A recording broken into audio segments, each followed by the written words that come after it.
നമസ്കാരം. പ്ലസ് ടുവിന് ശേഷം ഏത് കരിയർ പാത്ത് ചൂസ് ചെയ്യണമെന്ന് കൺഫ്യൂസ്ഡായി നിൽക്കുന്ന ഒരാളാണോ നിങ്ങൾ? നിങ്ങളുടെ സംശയങ്ങൾക്ക് മറുപടി പറയാനായി കേരളത്തിലെ നമ്പർ 1 സ്റ്റഡി അബ്രോഡ് സ്ഥാപനമായ എഡ്യൂഫ്ലെയറിന്റെ chairman advocate K M Roy സാറാണ് നമ്മളോടൊപ്പം ഉള്ളത്. Sir, welcome. Thank U.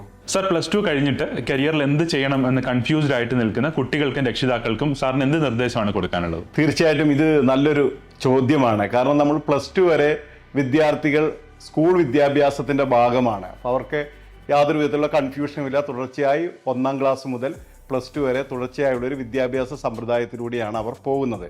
Plus two കഴിയുമ്പോൾ കോളേജ് വിദ്യാഭ്യാസത്തിൻ്റെ ഭാഗമായി പല സ്ട്രീമുകൾ, പല കോഴ്സുകൾ, പല സബ്ജക്റ്റുകളെല്ലാം വിദ്യാർത്ഥികൾക്ക് പഠിക്കേണ്ടതായിട്ടുണ്ട്. അപ്പം ഏത് പഠിച്ചാലാണ് അവരുടെ ജീവിതത്തിൽ ഏറ്റവും നന്മയുണ്ടാവുന്നത്, അല്ലെങ്കിൽ അവരുടെ ജീവിതത്തിൽ ഏറ്റവും ഉയർച്ച ഉണ്ടാവുന്നത് ഏത് കോഴ്സ് പഠിച്ചാലാണ് എന്നതിനെ സംബന്ധിച്ച് വിദ്യാർത്ഥികൾക്കും രക്ഷകർത്താക്കൾക്കും എല്ലാം പൊതുവെ വലിയ ആശയക്കുഴപ്പമുണ്ട്. അപ്പോൾ അതിലൊരു വ്യക്തത വരുത്തേണ്ടത് വളരെ നല്ലതായിരിക്കുമെന്ന് എനിക്ക് തോന്നുന്നു. അപ്പോൾ നമ്മുടെ ഒരു വിദ്യാഭ്യാസ സമ്പ്രദായം എന്ന് പറയുന്നത് വളരെ പ്രധാനമായും നോളജ് ബേസ്ഡ് ആയിട്ടുള്ള എഡ്യൂക്കേഷൻ സിസ്റ്റമാണ് നമ്മൾ ഫോളോ ചെയ്യുന്നത്. കൂടാതെ കുട്ടികളെല്ലാവരും തന്നെ ചെയ്യുന്നത് അവർക്ക് മുൻപേ ഉണ്ടായിരുന്ന ആളുകൾ എന്ത് ചെയ്തിരുന്നോ അതുതന്നെയാണ് തുടർന്നു പോകുന്നത്. പൊതുവായി നമ്മൾ കണ്ടുവരുന്നൊരു സമ്പ്രദായം എന്ന് പറയുന്നത് പ്ലസ് ടുവിന് വളരെയധികം മാർക്ക് വാങ്ങുന്ന വിദ്യാർത്ഥികൾ, അതായത് 90% അതിലധികമോ മാർക്ക് വാങ്ങുന്ന വിദ്യാർത്ഥികളെല്ലാവരും തന്നെ നീറ്റ് എക്സാം, അതായത് MBBS പഠിക്കാനുള്ള ആഗ്രഹത്തോടുകൂടി അതിൻ്റെ പരീക്ഷ എഴുതുന്നതായിട്ട് പൊതുവായി നമുക്ക് കാണാൻ വേണ്ടി കഴിയും.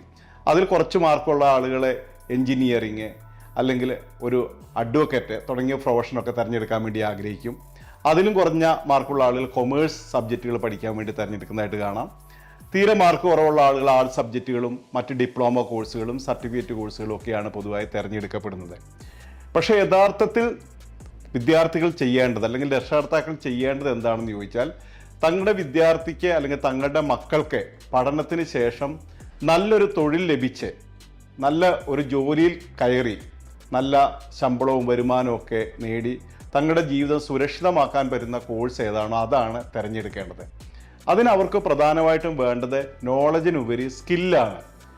ജീവിതത്തിൽ എന്തെങ്കിലും ഒരു കാര്യം ചെയ്യാനുള്ള കഴിവ് നേടുന്ന വിദ്യാഭ്യാസത്തിലേക്കാണ് വിദ്യാർത്ഥികൾ പോകേണ്ടത്. അതായത് സ്കിൽ ബേസ്ഡ് ആയിട്ടുള്ള എഡ്യൂക്കേഷൻ സിസ്റ്റത്തിലേക്ക് പോകുന്ന ഒരു വിദ്യാർത്ഥിക്ക് അവരുടെ കോഴ്സിന് ശേഷം അവർക്ക് ആ മേഖലയിൽ പ്രവർത്തിക്കുവാനും ജോലി ചെയ്യുവാനുള്ള അറിവ് ലഭിക്കുകയും ആ ജോലി അവർക്ക് ചെയ്ത് അവരുടെ ജീവിതത്തെ അഭിവൃദ്ധിപ്പെടുത്തുവാനും സാധിക്കും.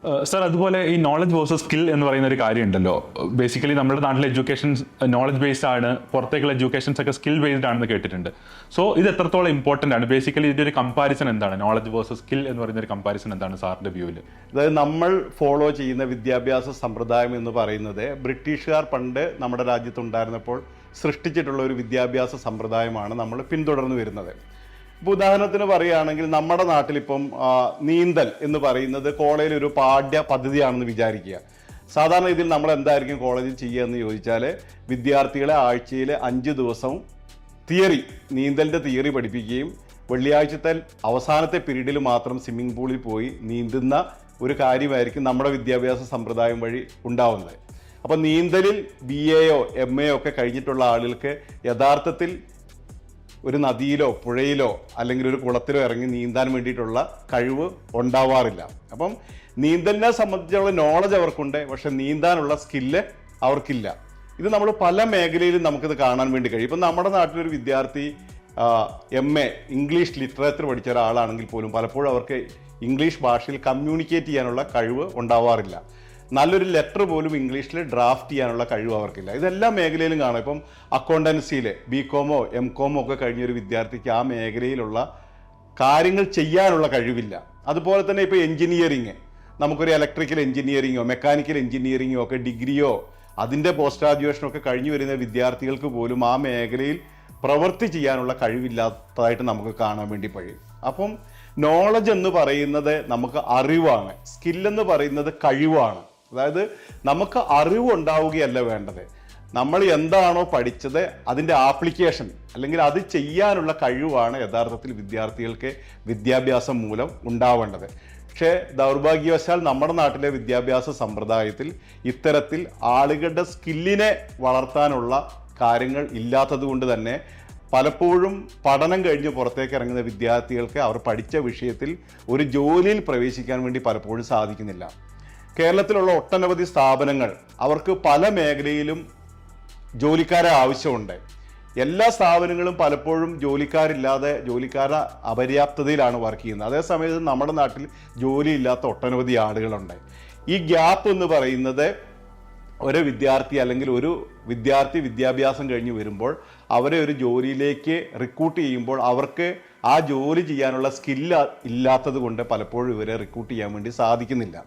അപ്പം ഈ ഗ്യാപ്പ് ഐഡൻറ്റിഫൈ ചെയ്യുകയും ഈ ഗ്യാപ്പ് ഫില്ല് ചെയ്യുന്ന വിധത്തിലുള്ള സ്കില്ല് ആളുകളിലേക്ക് എത്തിക്കുകയും ചെയ്തു കഴിയുമ്പോൾ വിദ്യാർത്ഥികൾക്ക് നല്ല ജോലിയും വരുമാനവും എല്ലാം നേടാനുള്ള സാഹചര്യമുണ്ട്. സർ, അതുപോലെ ഇപ്പോൾ വികസിത രാജ്യങ്ങളായിട്ടുള്ള ഇപ്പോൾ ജർമ്മനി ആണെങ്കിലും യുണൈറ്റഡ് സ്റ്റേറ്റ്സ് ആണെങ്കിലും കാനഡ ആണെങ്കിലും അല്ലെങ്കിൽ അതുപോലെയുള്ള എല്ലാ വികസിത യൂറോപ്യൻ രാജ്യങ്ങളും നോളജിനേക്കാളും കൂടുതൽ ഇമ്പോർട്ടൻസ് സ്കില്ലിന് കൊടുക്കുന്നതായിട്ടാണ് നമ്മൾ കാണുന്നത്. പക്ഷേ ഇന്ത്യ പോലൊരു രാജ്യത്ത് ഇപ്പോൾ നമ്മൾ പഠിക്കുന്ന സിസ്റ്റം ആണെന്നുണ്ടെങ്കിൽ എല്ലാം നോളജ് ബേസ്ഡ് ആണ് എക്സാംസ് ഒക്കെ. എന്തുകൊണ്ടായിരിക്കാം അത്തരം രാജ്യങ്ങൾ അങ്ങനെ ഒരു സിസ്റ്റം ഫോളോ ചെയ്യുന്നതും ഇന്ത്യ പോലൊരു രാജ്യം സ്റ്റിൽ നോളജ് എന്ന് പറഞ്ഞൊരു കാര്യത്തിൽ ഡിപ്പെൻഡ് ചെയ്യുന്നതിന് സാറിന്റെ ഒരു വ്യൂ എന്താണ് ഈ ഒരു കാര്യത്തിൽ? അതായത് ഈ വികസിത വിദേശ രാജ്യങ്ങളെല്ലാം തന്നെ അവർ പ്രാധാന്യം കൊടുക്കുന്നത് സ്കില്ലിനാണ്. അതായത് നമ്മുടെ നാട്ടിലെ വിദ്യാഭ്യാസത്തിൽ നമ്മൾ എപ്പോഴും എന്താണെന്ന് ചോദിച്ചിട്ടുണ്ടെങ്കിൽ ഒരാളെക്കാൾ വേറൊരാൾ മികച്ചതാണെന്ന് പറയാനുള്ളൊരു ത്വരയാണ് നമ്മുടെ നാട്ടിൽ പൊതുവെ കാണുന്നത്. അതായത് BA-കാരനേക്കാൾ കൂടുതലാണ് MA-കാരൻ, അല്ലെങ്കിൽ MA എടുത്തവനേക്കാളും കൂടുതലാണ് PhD എടുക്കുന്ന ആൾ എന്ന് ചിന്തിക്കുന്നത് കൊണ്ട് നമ്മുടെ വിദ്യാഭ്യാസ സമ്പ്രദായത്തിൽ വിദ്യാർത്ഥികളും രക്ഷകർത്താക്കളും ചെയ്യുന്നത് എന്താണെന്ന് ചോദിച്ചാൽ +2 കഴിഞ്ഞാൽ എങ്ങനെയെങ്കിലും മക്കളെ BA പഠിപ്പിക്കണം, BA കഴിഞ്ഞ ആളെ MA പഠിപ്പിക്കണം, MA പഠിപ്പിച്ച ആളെ PhD എടുപ്പിക്കണം. എന്നിട്ട് മറ്റുള്ളവരുടെ മുന്നിൽ എൻ്റെ മകൻ അല്ലെങ്കിൽ എൻ്റെ മകൾക്ക് മറ്റുള്ളവരെക്കാൾ എല്ലാം കൂടുതൽ ഉയർന്ന വിദ്യാഭ്യാസമുണ്ടെന്ന് പറയുകയാണ് നമ്മൾ പൊതുവെ ചെയ്തു വരുന്നത്. ഈ വികസിത വിദേശ രാജ്യങ്ങളിൽ എല്ലാവരും തുല്യരാണ്. ഒരു ഡോക്ടറായിട്ട് ജോലി എടുക്കുന്ന ആളും അതേ സമയത്ത് ഒരു പ്ലംബറായിട്ട് ജോലി എടുക്കുന്ന ആളും സമൂഹത്തിന് മുന്നിൽ തുല്യരായിട്ടുള്ള ആളുകളാണ് ഈ രാജ്യങ്ങളിൽ. നമ്മുടെ നാട്ടിൽ അങ്ങനെയേ അല്ല. പ്ലംബറായിട്ടുള്ള ആൾക്ക് പ്ലംബിങ് ചെയ്യാൻ ഏറ്റവും സ്കില്ലുണ്ടെങ്കിലും ഒരു ഡോക്ടറെക്കാൾ അയാൾ ഒരുപാട് താഴെയായിട്ടാണ് നമ്മുടെ വിദ്യാഭ്യാസ സമ്പ്രദായത്തിൽ നമ്മൾ കണ്ടുവരുന്നത്. അപ്പോൾ ഈ വികസിത രാജ്യങ്ങളിൽ ഒരു വിദ്യാർത്ഥി അവൻ്റെ സ്കൂൾ വിദ്യാഭ്യാസം കഴിഞ്ഞതിന് ശേഷം അവന് അഭിരുചിയുള്ള മേഖലയിൽ പ്രവൃത്തിയെടുക്കാൻ ആവശ്യമായിട്ടുള്ള ഒരു കോഴ്സാണ് അവർ തിരഞ്ഞെടുക്കുന്നത്. എല്ലാ ആളുകളും BA-യും MA-യും പോസ്റ്റ് ഗ്രാജുവേഷൻ എല്ലാം ചെയ്ത് PhD എടുക്കാൻ വേണ്ടി അവിടെ ആരും ആഗ്രഹിക്കുന്നില്ല. അവർക്ക് വളരെ പെട്ടെന്ന് ജോലി കിട്ടാവുന്ന അല്ലെങ്കിൽ അവരുടെ ജീവിതത്തിൽ പണം സമ്പാദിക്കാൻ കഴിയുന്ന, വരുമാനം നേടാവുന്ന അല്ലെങ്കിൽ ശമ്പളം കിട്ടാവുന്ന ഒരു സ്കില്ലുള്ള ഒരു പ്രവൃത്തിയിലേക്ക് പോകുന്ന ഒരു വിദ്യാഭ്യാസ സമ്പ്രദായവും കരിക്കുലമാണ് അവിടെയുള്ളത്.